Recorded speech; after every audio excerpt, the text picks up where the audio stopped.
राष्ट्रीय शैक्षिक अनुसंधान और प्रशिक्षण परिषद के केंद्रीय शैक्षिक प्रौद्योगिकी संस्थान द्वारा प्रस्तुत है ध्वनि कार्यक्रमों की श्रृंखला क्या है हमारे चारों ओर। क्या है हमारे चारों ओर, चारों ओर, चारों ओर, क्या है हमारे चारों ओर, चारों ओर, चारों ओर। क्या है हमारे चारों ओर। भूगोल शिक्षण के कार्यक्रमों की श्रृंखला के अंतर्गत अब प्रस्तुत है उच्चतर माध्यमिक कक्षा के छात्रों हेतु एक वार्ता। वार्ता का यह कार्यक्रम एनसीईआरटी द्वारा प्रकाशित भूगोल की पाठ्यपुस्तक भारत, लोग और अर्थव्यवस्था में संकलित पाठ पर आधारित है। वार्ता का शीर्षक है जनसंख्या का प्रवास।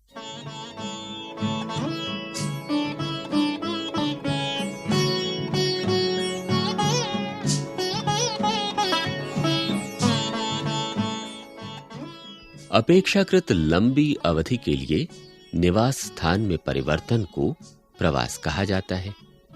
स्थानीय गतिशीलता, कम समय के लिए स्थान परिवर्तन या अनेक स्थानों पर आना जाना प्रवास नहीं कहलाता है। प्रवासी वही है जिसकी गणना अपने जन्म स्थान पर नहीं अपितु किसी अन्य स्थान पर होती है। उद्भव प्रदेश या अभिग्राही प्रदेश के सामाजिक, राजनीतिक और आर्थिक परिवर्तनों का सीधा संबंध जनसंख्या के प्रवास से है।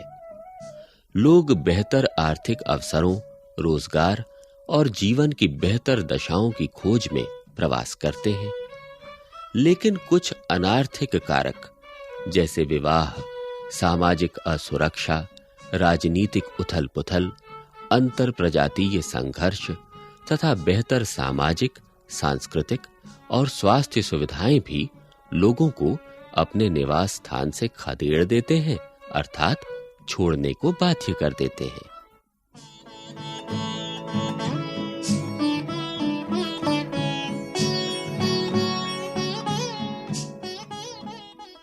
इच्छुक प्रवासी को आकर्षण और प्रलोभन देने वाली अभिग्राही प्रदेश की दशाएं अपकर्ष कारक यानी फुल फैक्टर्स कहलाती हैं।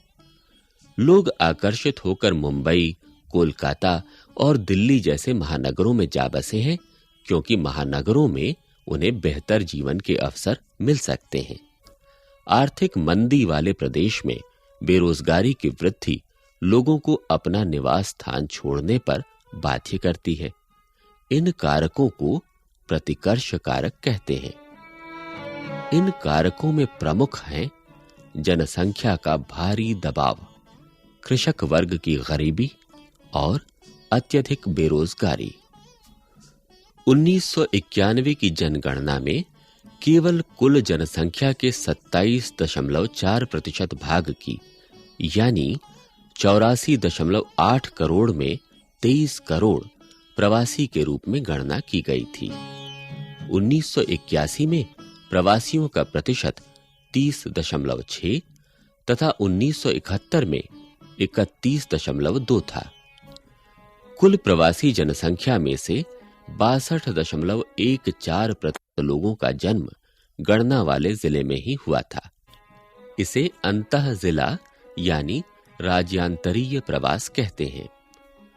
1/4 से कुछ अधिक 26.05% लोगों का जन्म उसी राज्य के अन्य जिलों में तथा 10वें भाग से कुछ अधिक 11.82% लोगों का जन्म देश के अन्य राज्यों में हुआ था।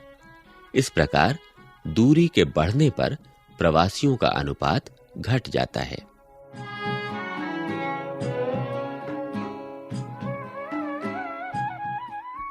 प्रवास के कारण। अंतिम निवास स्थान बदलने वाले व्यक्तियों में से आधे से अधिक लोगों ने विवाह के कारण घर छोड़ा। इसी जनगणना वर्ष में 15% लोगों ने निवास स्थान बदला। इसके विपरीत रोजगार के कारण केवल 9% लोग प्रभावित हुए। केवल 2% लोगों को शिक्षा के कारण प्रवास करना पड़ा। लगभग 1/3 प्रवासियों ने अन्य अनेक सामाजिक आर्थिक कारणों से अपना अंतिम निवास छोड़ा था। कुल आप्रवासियों में से 1/4 से कुछ अधिक पुरुष थे, जबकि लगभग 3/4 महिलाएं थीं। इस प्रकार विभिन्न लोग विभिन्न कारणों से प्रवास करते हैं तथा पुरुषों और महिलाओं के प्रवास के अनुपात में भिन्नता होती है।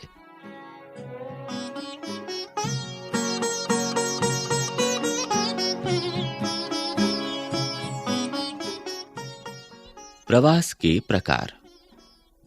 स्थानांतरण की दिशा के आधार पर प्रवास 5 प्रकार का हो सकता है। पहला, गांव से नगर को। दूसरा, नगर से नगर को। तीसरा, गांव से गांव को। चौथा, नगर से गांव को। पांचवा, अंतरराष्ट्रीय प्रवास। कुल प्रवासियों में से 82.3% लोगों का जन्म स्थान गांव होता है। केवल 17.7% प्रवासी ही कस्बों और नगरों में जन्मे थे।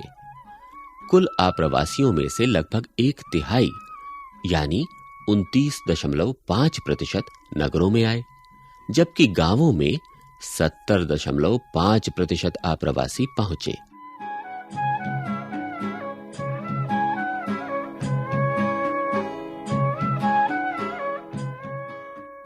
इस संबंध में हमें ये बात ध्यान में रखनी चाहिए कि महिलाएं अपने जन्म स्थान से पति के घर चली जाती हैं।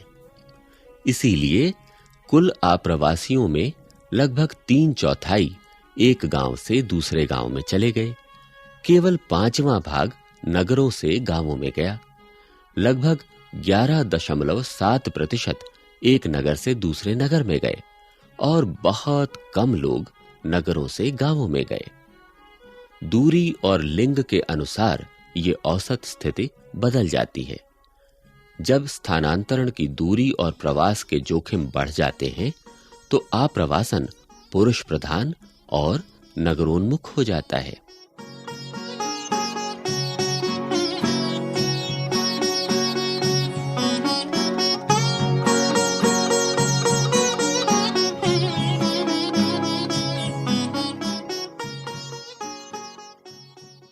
क्या है हमारे चारों ओर? क्या है हमारे चारों ओर?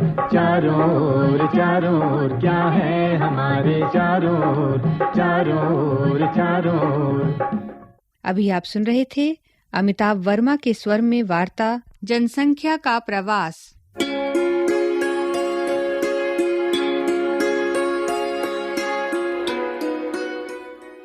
विषय संयोजक प्रोफेसर रामजन्म शर्मा, विषय संपादन आर.पी. मिश्र, आलेख एस.के. शर्मा, निर्माण संचालन प्रभुदयाल खट्टर, ध्वन्यांकन सतीश लाड़े और दीपक पांडे, निर्माण सहयोग दाऊदयाल चतुर्वेदी तथा निर्माण एवं प्रस्तुति वंदना अरिमर्दन।